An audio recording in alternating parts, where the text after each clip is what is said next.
The Book of Luke. In the New Testament. Read from the New King James. Luke chapter 9 verse 1 through 62. Then he called his 12 disciples together and gave them power and authority over all demons, and to cure diseases. He sent them to preach the kingdom of God and to heal the sick. And he said to them, "Take nothing for the journey, neither staffs, nor bag, nor bread, nor money. And do not have 2 tunics apiece. Whatever house you enter, stay there, and from there depart. And whoever will not receive you, when you go out of that city, shake off the very dust from your feet as a testimony against them." So they departed and went through the towns, preaching the gospel and healing everywhere. Now Herod the Tetrarch heard of all that was done by him, and he was perplexed, because it was said by some that John had risen from the dead, and by some that Elijah had appeared, and by others that one of the old prophets had risen again. Herod said, "John the first have beheaded. But who is this of whom I hear such things?" So he sought to see him. And the apostles, when they had returned, told him all that they had done. Then he took them and went aside privately into a deserted place belonging to the city called Bethsaida. But when the multitudes knew it, they followed him. And he received them and spoke to them about the kingdom of God, and healed those who had need of healing. When the day began to wear away, the 12 came and said to him, "Send the multitude away, that they may go into the surrounding towns and country, and lodge and get provisions. For we are in a deserted place here." But he said to them, "You give them something to eat." And they said, "We have no more than 5 loaves and 2 fish. Unless we go and buy food for all these people." For there were about 5,000 men. Then he said to his disciples, "Make them sit down in groups of 50. And they did so, and made them all sit down. Then he took the 5 loaves and the 2 fish, and looking up to heaven, he blessed and broke them, and gave them to the disciples to set before the multitude. So they all ate and were filled. And 12 baskets of the leftover fragments were taken up by them. And it happened, as he was alone praying, that his disciples joined him. And he asked them, saying, "Who do the crowd say that I am?" So they answered and said, "John the Baptist. But some say Elijah. And others say that one of the old prophets has risen again." He said to them, "But who do you say that I am?" Peter answered and said, "The Christ of God."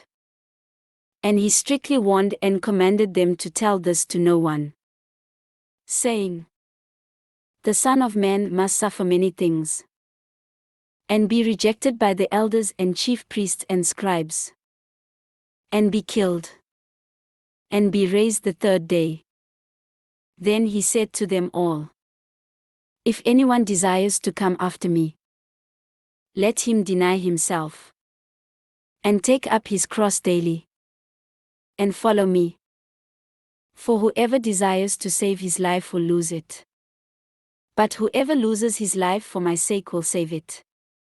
For what profit is it to a man if he gains the whole world, and is himself destroyed or lost? For whoever is ashamed of me and my words, of him the Son of Man will be ashamed when he comes in his own glory, and in his Father's, and of the holy angels. But I tell you truly, there are some standing here who shall not taste death till they see the kingdom of God." Now it came to pass, About 8 days after these sayings, that he took Peter, John, and James and went up on the mountain to pray.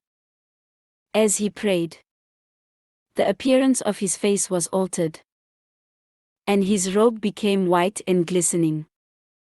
And behold, 2 men talked with him, who were Moses and Elijah, who appeared in glory and spoke of his decease which he was about to accomplish at Jerusalem. But Peter and those with him were heavy with sleep. And when they were fully awake, they saw his glory and the 2 men who stood with him. Then it happened, as they were parting from him, that Peter said to Jesus, "Master, it is good for us to be here. And let us make 3 tabernacles. One for you, one for Moses, and one for Elijah," not knowing what he said. While he was saying this, a cloud came and overshadowed them. And they were fearful as they entered the cloud. And a voice came out of the cloud, saying, "This is my beloved Son. Hear him." When the voice had ceased, Jesus was found alone. But they kept quiet, and told no one in those days any of the things they had seen. Now it happened on the next day, when they had come down from the mountain, that a great multitude met him. Suddenly a man from the multitude cried out, saying, "Teacher, I implore you, look on my son, for he is my only child. And behold, a spirit seizes him, and he suddenly cries out. It convulses him so that he foams at the mouth, and it departs from him with great difficulty, bruising him. So I implored your disciples to cast it out, but they could not." Then Jesus answered and said, "O faithless and perverse generation, how long shall I be with you and bear with you? Bring your son here." And as he was still coming, the demon threw him down and convulsed him. Then Jesus rebuked the unclean spirit, healed the child, and gave him back to his father. And they were all amazed at the majesty of God. But while everyone marveled at all the things which Jesus did, he said to his disciples, "Let these words sink down into your ears. For the Son of Man is about to be betrayed into the hands of men." But they did not understand the saying, and it was hidden from them so that they did not perceive it. And they were afraid to ask him about the saying. Then a dispute arose among them as to which of them would be greatest. And Jesus, perceiving the thought of their heart, took a little child and set him by him, and said to them, "Whoever receives this little child in my name receives me. And whoever receives me receives him who sent me. For he who is least among you all will be great." Now John answered and said, "Master, we saw someone casting out demons in your name, and we forbade him because he does not follow with us." But Jesus said to him, "Do not forbid him, for he who is not against us is on our side." Now it came to pass, when the time had come for him to be received up, that he steadfastly set his face to go to Jerusalem, and sent messengers before his face. And as they went, they entered a village of the Samaritans, to prepare for him. But they did not receive him, because his face was set for the journey to Jerusalem. And when his disciples James and John saw this, they said, "Lord, do you want us to command fire to come down from heaven and consume them, just as Elijah did?" But he turned and rebuked them, and said, "You do not know what manner of spirit you are of.